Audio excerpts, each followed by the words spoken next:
Hi viewers, welcome to mister Vivek channel. நான் உங்கள் விவேக். இன்னைக்கு வீடியோவில் ஹராங்கிற தமிழ் படத்தோட ரிவ்யூ தான் பார்க்க போகிறோம். அதுக்கு முன்னாடி சில சப்ஸ்கிரைப் இல்லையா, கீழே உள்ள ரெட்டில் சப்ஸ்கிரைப் பண்ணிக்கோங்க. கூடவே பெல் பட்டனையும் கிளிக் பண்ணுங்க. அப்போ தான் நான் போகிற வீடியோ ஒன்று நோட்டிஃபிகேஷனாக வரும். அப்போ தான் இந்த வீடியோ மிஸ் பண்ணால் பார்க்கலாம். நீங்கள் ஹரா இந்த படத்தை விஜய் ஸ்ரீ இயக்கியிருக்காரு. இந்த படம் ஒரு ஆக்ஷன் த்ரில்லர் ஜானரில் எடுக்கப்பட்ட படம். இந்த படத்தில் மோகன், அனுமோல், சுவாதி, ஜெயக்குமார், சிங்கம்புலி, யோகி பாபு, மொட்ட ராஜேந்திரன் இன்னும் படம் நடிச்சிருக்காங்க. இந்த படம் இப்போ தேட்டரில் ரிலீஸ் ஆகிருக்கு. செக் பண்ணி பாருங்கள்.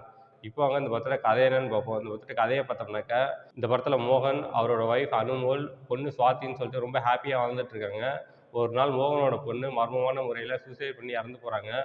மோகனுக்கு என் பொண்ணு சாவுக்கு காரணம் என்னன்னு தெரிஞ்சுக்கணும்னு ஆசைப்படுறாரு. அது மட்டும் இல்லாமல் என் பொண்ணு சாவுக்கு காரணமானவங்கள பழி வாங்கணும்னு நினைக்கிறாரு.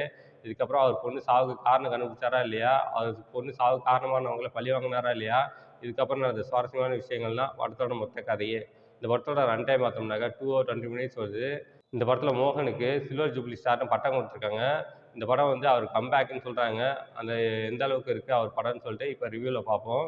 இந்த படத்தில் மோகன் வந்து தன்னோட பொண்ணு கொன்னவங்கள பழி வாங்கணும்னு சொல்லிட்டு அதுக்கு ஒரு கன்று தேவைன்னு சொல்லிட்டு மொட்டராஜன்கிட்ட ஒரு கள்ள துப்பாக்கி வாங்குறாரு. ஆக்சுவலாக அவர் படத்தில் அவர் பேர் வந்து ராம். ஆனால் அவர் வந்து இப்ராஹிம்ங்கிற பேரில் தலைமறைவாக வாழ்ந்துட்டு இருப்பார். அவரோட பொண்ணு எங்கெங்கெல்லாம் அவர் பொண்ணு படித்த காலேஜு, ஸ்கூலு, ஃப்ரெண்ட்ஸ் எல்லாத்தையும் விசாரிச்சுட்டு இருப்பாங்க. அவர் பொண்ணுக்கு சாவுக்கு என்ன காரணம் அப்படின்னு சொல்லிட்டு தெரிஞ்சுக்கணும்னு ஆசைப்பட்டு அது மாதிரி ஒவ்வொன்றா இன்வெஸ்டிகேட் பண்ணுவார். கடைசியில் அவர் ஒரு கண்டுபிடிப்பார். இந்த படத்தோட வில்லன் தான் அவர் பொண்ணு சாவுக்கு காரணமாக இருக்கும். அவங்க வில்லன் என்ன பண்ணுறாங்கனாக்கா, ஒரு போலியான டூப்ளிகேட் மாத்திரையை தயாரித்து மக்கள்கிட்ட வித்துட்டு இருக்கான். அவங்க வில்லனோட கண்ட்ரோலில் 20 ஸ்டேட் இருக்குது. அந்த அளவுக்கு மிகப்பெரிய வெயிட்டேஜான வில்லனாக இருக்கான். ஆனால் படத்தில் காட்டும்போது ரொம்ப மொக்கையாக காட்டுறாங்க. இந்த படத்தில் வில்லனாக வந்து சுரேஷ் மேனன் தான் ஆக்ட் பண்ணியிருக்காரு. 20 ஸ்டேட்டை கண்ட்ரோல் பண்ணிட்டு இருந்தாக்கா எவ்வளோ பெரிய வில்லத்தனம் இருக்கும். ஆனால் மொக்கையாக காட்டியிருக்காங்க. ஒரு சும்மா சாதாரண ஒரு லோ பட்ஜெட் படத்தில் வில்லன் எப்படி இருப்பானோ அந்த அளவுக்கு இருக்குது அவரோட வில்லத்தனம். அடுத்து இந்த படத்தில் வந்து வனிதா விஜயகுமார் அவங்களும் வில்லன் ரோல் ஆக்ட் பண்ணியிருப்பாங்க. அவங்க வந்து ஒரு மினிஸ்டராக இருப்பாங்க. அவங்களோட ஆக்டிங்கும் ரொம்ப மொக்கையாக இருக்குது. அவங்களோட வில்லத்தனம் வந்து நெகட்டிவ் ஷேட் அதிகமாக இல்லாமல் ரொம்ப கம்மியாக இருக்குது. இந்த படத்தில் வந்து பழக்கற்பையா வந்து சிஎம்மாக இருப்பார். ஆனால் அவரோட ஆக்டிங் பார்த்தோம்னாக்கா சாதாரண ஒரு வார்டு மெம்பர், பஞ்சாயத்து தலைவர் எப்படி இருப்பாங்களோ அந்த மாதிரி தான் அவர் பேசுகிறாரு.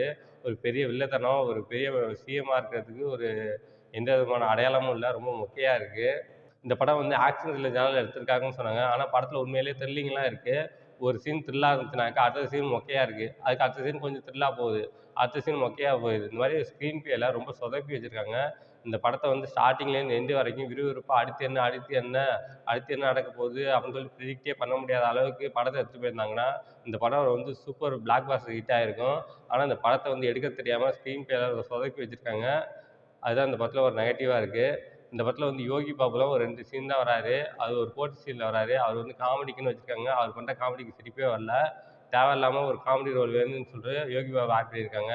அடுத்து மொட்ட ராஜேந்திரன் அவர் ஒரு வில்லன் ரோலில் ஆக்ட் பண்ணியிருக்காரு. அவர் எப்போதும் போல் அவர் காமெடி கலந்த வில்லத்தனத்தை காட்டியிருப்பார். அவரோட காமெடியும் ரொம்ப நல்லா இருந்துச்சு. அடுத்து இந்த படத்தில் சிங்கம்புலி இந்த படத்துக்கு தேவையே இல்லை. தேவையில்லாமல் ஒரு ரோலை கொடுத்து வந்திருக்காரு. ஒரு 2, 3 சீன் வருவார். அவ்வளோதான். மற்றபடி சிங்கம்புலிக்கு பெரிய ரோல்லாம் இல்லை. பெரிய ஆக்டிங்கான ஸ்கோப்பும் இல்லை இந்த படத்தில் இல்லை. இந்த படம் வந்து மோகன் கம்பேக்குன்னு சொன்னேன். உண்மையிலே கம்பேக்கா இந்த படம் பார்க்கலாமா வேணாமானாக்கா, இந்த படத்தோட ரன் டைம் பார்த்தோம்னாக்கா 2 hours 20 minutes. இந்த 2 மணி நேரம் 20 நிமிஷத்துக்கு நீங்கள் வேறு ஏதாவது ஒரு படம் பாருங்க. இல்லைனா ஏதாவது காமெடி சேனலில் வச்சு பார்த்துட்ருங்க. இல்லைனா யூடியூப்பில் வேறு ஏதாவது சர்ச் பண்ணி நல்ல வீடியோவாக இருந்தால் பாருங்கள். இந்த படம் வந்து ஒரு மொக்க படம். இந்த படத்தோட ரன் டைம் பார்த்தோம்னாக்கா 2 hours 20 minutes வருது. ஃபர்ஸ்ட் ஹாஃப் போர், செகண்ட் ஹாஃப் போர். மொத்தத்தில் அந்த படம் எப்படி இருக்குன்னா, இது ஒரு மொக்க படம். இந்த படத்துக்கு நான் மார்க் 5க்கு 1.5 தருவேன். இந்த படத்தில் எந்த விதமான அடல்ட் கண்டென்ட்டும் இல்லை. ஏதாவது ஃபேமிலியோட என்ஜாய் பண்ணலாம். ஓகே, இதோட வீடியோ முடிச்சுக்கிறேன். இந்த வீடியோ பிடிச்சிருந்தா லைக் பண்ணுங்கள், கமெண்ட் பண்ணுங்கள், உங்கள் ஃப்ரெண்ட்ஸுக்கு ஷேர் பண்ணுங்கள். இன்னும் சேனல் சப்ஸ்கிரைப் பண்ணலையா, கீழே உள்ள இருக்கிற சப்ஸ்கிரைப் பண்ணி வைக்கணுங்க. கூடவே பெல் பட்டனையும் கிளிக் பண்ணுங்கள். அப்போ தான் நான் போகிற வீடியோ ஒன்று நோட்டிஃபிகேஷனாக வரும். அப்போ தான் இந்த வீடியோ மிஸ் பண்ணாமல் பார்க்கலாம். நீங்கள் கீழே டிஸ்கிரிப்ஷனில் சோஷியல் மீடியா லிங்க்ஸ் தான் கொடுத்துருக்கேன். லைக் பண்ணுங்கள், கமெண்ட் பண்ணுங்கள், ஃபாலோ பண்ணுங்கள். தேங்க்ஸ் ஃபார் வாட்சிங்.